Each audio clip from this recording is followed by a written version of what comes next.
മഹാത്മാഗാന്ധി ദേശീയ ഗ്രാമീണ തൊഴിലുറപ്പ് പദ്ധതി ഇന്ത്യയിലെ ഗ്രാമീണ ദാരിദ്ര്യ നിർമ്മാർജ്ജനത്തിന്റെ തൂണായി നിലകൊണ്ട പദ്ധതിയാണ്. തൊഴിലും ഉപജീവനവും നിയമപരമായി ഉറപ്പു നൽകിയ ഈ പദ്ധതിയെ അടിമുടി മാറ്റുന്ന കേന്ദ്ര സർക്കാരിന്റെ പുതിയ ബില്ലുകൾ Viksit Bharat guarantee for Rozgar and Ajeevika mission ആശങ്കകൾക്ക് വഴിവെക്കുകയാണ്. ഈ പരിഷ്കാരങ്ങൾ ഇപ്പോൾ സാധാരണക്കാരുടെ തൊഴിൽ സുരക്ഷയെ ദുർബലപ്പെടുത്തുന്ന ദിശയിലാണ്.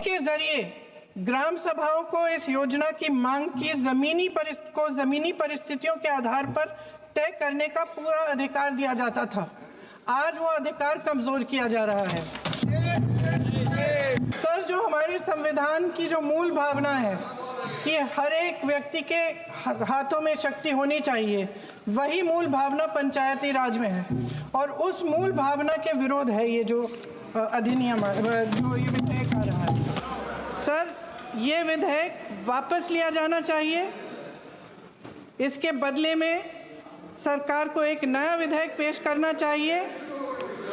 महात्मा गांधी जी मेरे परिवार के नहीं थे, लेकिन मेरे परिवार जैसे ही हैं और इस पूरे देश की यही भावना है. सर, പദ്ധതിയുടെ ആകെ ചെലവിന്റെ 40% സംസ്ഥാനങ്ങൾ വഹിക്കണമെന്ന നിർദ്ദേശം ഫെഡറൽ തത്വങ്ങൾക്ക് വിരുദ്ധമാണ്. കേരളം നിലവിൽ കേന്ദ്രത്തിൽ നിന്ന് ലഭിക്കുന്ന ഏകദേശം 4000 കോടി രൂപയുടെ വാർഷിക വിഹിതത്തിന് പുറമെ 1600 കോടി രൂപ സ്വന്തം ഖജനാവിൽ നിന്ന് കണ്ടെത്തേണ്ടി വരും. ഇതിനകം സാമ്പത്തിക സമ്മർദ്ദം നേരിടുന്ന സംസ്ഥാനങ്ങൾക്ക് ഇത് അധിക ബാധ്യതയായി മാറും.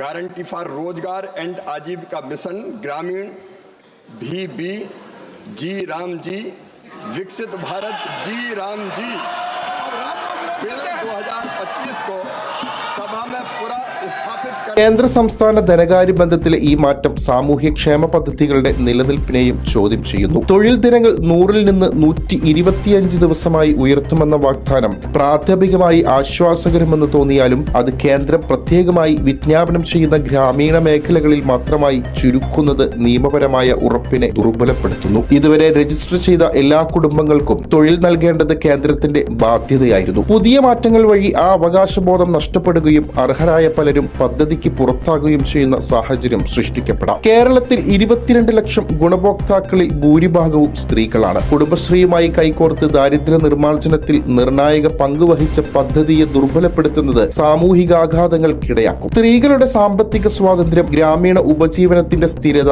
സാമൂഹിക നീതി എന്നിവയെല്ലാം ഇതിലൂടെ പിന്നോട്ടടിയാൻ സാധ്യതയുണ്ട്. ഉന്നത വിദ്യാഭ്യാസ രംഗത്തെ ലക്ഷ്യമിട്ട് അവതരിപ്പിക്കുന്ന വികസിത് ഭാരത് ശിക്ഷ അധിഷ്ഠാൻ ബില്ലിലും സമാനമായ ആശങ്കകൾ ഉയരുന്നത് ക്ഷേമ സംവിധാനങ്ങളോടുള്ള കേന്ദ്ര സമീപനത്തിന്റെ ദിശ വ്യക്തമാക്കുന്നു. തൊഴിലുറപ്പും സാമൂഹിക സുരക്ഷയും വെറും ഭരണപരിഷ്കാരങ്ങളായി ചുരുക്കാൻ കഴിയുന്ന വിഷയങ്ങളല്ല. സാധാരണക്കാരുടെ ഏക ഉപജീവന മാർഗങ്ങളെ ബാധിക്കുന്ന നിയമമാറ്റങ്ങൾ സമഗ്രമായ ചർച്ചകളും സംസ്ഥാനങ്ങളുമായുള്ള അർത്ഥവത്തായ ആലോചനകളും കൂടാതെ നടപ്പാക്കരുത്. തൊഴിലുറപ്പ് പദ്ധതിയുടെ ആത്മാവും നിയമപരമായ ഉറപ്പും സംരക്ഷിച്ചുകൊണ്ടുള്ള പരിഷ്കാരങ്ങളാണ് രാജ്യത്തിന് വേണ്ടത്, അല്ലാതെ ദുർബലരുടെ സത്ത ചോർത്തുന്ന മാറ്റങ്ങളല്ല.